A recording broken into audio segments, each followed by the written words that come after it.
Hello everyone. I will eventually get to more Darkest Dungeon 2 news. I saw there was another article with a lot of repeat stuff that was in the magazine one itself, but it definitely looks like they have new things available as well. So we're going to certainly talk about that. But for right now, this is a video I've wanted to get out for a while, so I'm going to kind of do it just for fun, for talks. And also it kind of lets you know which skills are probably going to be worse in the game. So if you are a new player, you know what to look out for now instead of being caught off guard by some of these. The skills are 10 most damaging / I do say annoying, inconvenient, whatever. Because there are some skills that are super annoying, but not necessarily the worst. I'm not picking enemies, I am picking skills. So enemies may be collectively more annoying, but there are certain skills on certain enemies that are definitely worse. For example, I don't have any Virago skills in here. However, the character of a Virago is significantly harder and more difficult / more annoying than a lot of other characters in the game. But that's more due to their resistances, their dodge, speed, all that stuff. So we're looking purely at skills that can really throw you in for a loop. Number 10, Shocker. This one's extremely annoying because it can target anywhere, be used from anywhere. 12% crit chance is pretty good. And what's really annoying about it is the accuracy is fairly high. We're never really going to care about the damage too much. However, it's that stun and any disease. Anytime anyone has a chance to disease, it's super annoying. And getting a disease can be dungeon ruining / making it harder. It's more money, it's more time people are out. And you also, 140% stun is a fairly good chance. And like I said, 113 accuracy is also fairly high. So the odds of you getting stunned and then a disease, out of every 20 attacks for disease, that's pretty good.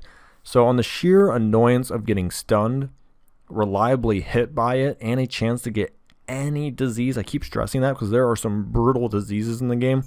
I think this is easily one of the more annoying, not deadly, but definitely one of the more annoying abilities in the game to get hit by. We get to the number 9, Uca Savage, Arterial Pinch. The Uca Savage Arterial Pinch is easily, I think, tied for one of the heaviest DOT damage abilities in the game.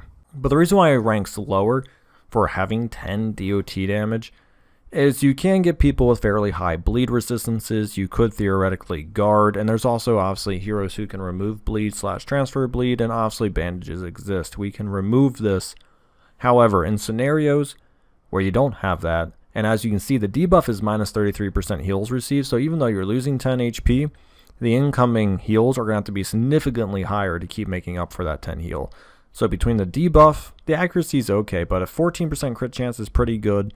So if it crits, it could be 5 rounds of 10 bleed damage. So if you get to an end of a dungeon where you don't have any bandages left, or you're not fortunate enough to bring along a plague doctor or someone else who can cure bleeds, 10 HP per turn is really brutal. Even if you only get hit by once, it's still 30 HP gone, with a few points of damage there and there for the initial damage itself.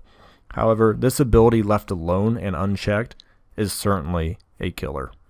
Number 8, Howl. That's right, Howl and the Ghoul. It was actually pseudo tough between this one and the Skull Toss. Both are super annoying, but the reason why I hate Howl a little more is they're about the same accuracy, but your whole party gets hit. And it's that 5% chance for a disease of the worries. The worries increases your stress damage taken by 30%. Imagine getting that bad boy right at the beginning of a dungeon. It's super annoying skill, and if this happens to go off twice, you losing 20 torch, which is a torch, you could potentially take 6 hard damage per turn for 3 turns. And like I said, if you get a disease on top of that, this is easily a 20 stress based ability, a torch killer, which can lead to more stress. And like I said, that disease is brutal, and you're definitely going to have to take that off. A lot of annoying skills is based on what they do outside / what you make you do in town and money.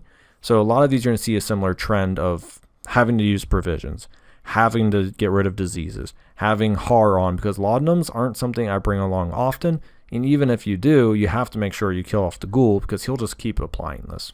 So once again, I'll give a shout out to Skull Toss, because that one is super annoying as well. Vomit on the Swine Heaver is easily one of the most annoying abilities, and it's solely for the fact it's the only skill, so you know it's going to be used every time. There is no escaping Vomit. And the reason why it's annoying is it applies stress, 33% of any disease, absolutely a nightmare, and it reduces dodge, and it also has almost a 20% crit chance. Now the crit chance is big mostly because of the increases the chance for you to get your dodge reduced, and also obviously increases stress you take. Now 103 accuracy is not the highest, however it's also not extremely terrible, so dodge at 25-30 makes it a 70% chance, and we got 2 of these little guys going. It can certainly be a nightmare. So once again, due to that disease factor and stress, it's easily one of the more annoying abilities, but certainly not one of the deadly abilities. Bone Courtier, Tempting Goblet. This ability to me is personally very annoying. It's got a pretty good accuracy of 113 about. 15 stress added. That's a good chunk of stress, and also minuses your crit by 5%. It's kind of a weird underlooked thing. But getting Tempted Goblet in the face over and over and over again is freakishly annoying, because it does okay amount of damage. The crit chance is probably the worst part about it, in all honesty. It's below 10%, which is obviously single digits. But getting hit with 15 stress in the face is really bad. The only other good thing about this is you can riposte it. So overall, Tempting Goblet's not the worst ability, but it does do an okay amount of damage, especially if it's crits. You're looking at a 12 crit, probably be about 22 stress and minus 5% crit. It's not exactly something you want to be taking in the face on a constant basis. Now we're getting me into the abilities that really get me going. So Raving Madman Accusation at number 5 here. The reason why Accusation drives me absolute nuts is kind of like Howl, except it's a little jacked up. Because Accusation has 123 accuracy, which is very high. The only decent thing is it does damage, and like I said, the only reason why that's good is so you can maybe riposte him to death before he does it. But it's 4 rounds of horror with 4, so that's already 16, which is pretty good. And then you get 15% stress until camp. If you're not camping, or you have camped, you are screwed. There's not many ways to get rid of this. I believe you can use medicinal herbs to get it off, but still, once again, that's using provisions for a simple skill that they can spam. This isn't like a one-time thing. If you face a Madman and decide to Accusation, honorable mention is Doomsday. It doesn't do damage, so you can't riposte it, and does +9 across the board, which is a much more instant and strong Howl. The only reason why I didn't put it up there is, theoretically, Hard does more damage, stress damage to one person, and also increases your stress. Don't get me wrong, Doomsday is freakishly annoying. Both skills on the Madman drive me nuts, but I wanted to only pick one up here, even though I mentioned both here. So, Accusation based on the debuff and the potential to stack on one individual. Super annoying, because at least Doomsday shares the load, but Accusation will definitely stress out one person faster, thus getting to an infliction faster. Our Swine Skiver friend comes in here at number 4 with Cripple Them. This is where we go into pretty massive damage.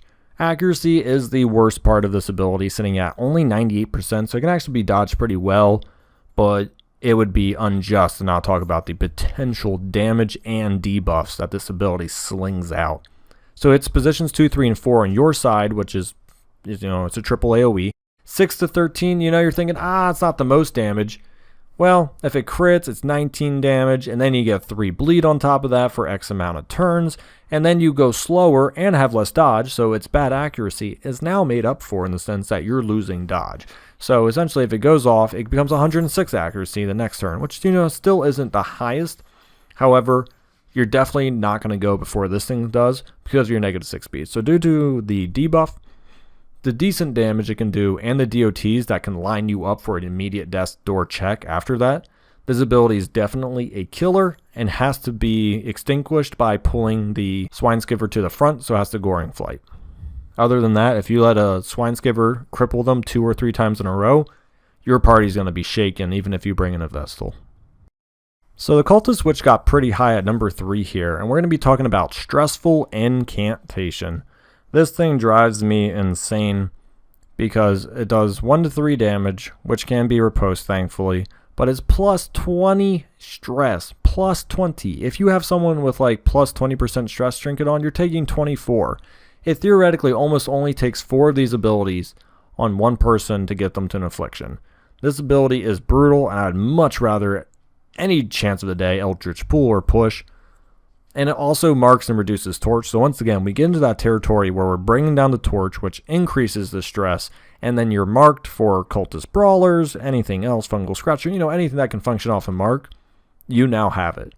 So it's super annoying. The only weak part of this, I guess 2 weak parts, is the accuracy is lower, but also the crit chance is 0%, which is nice. So they can't crit, making this like 30 damage one go. That'd be pretty crazy, probably why they put a crit modifier of 0 on it.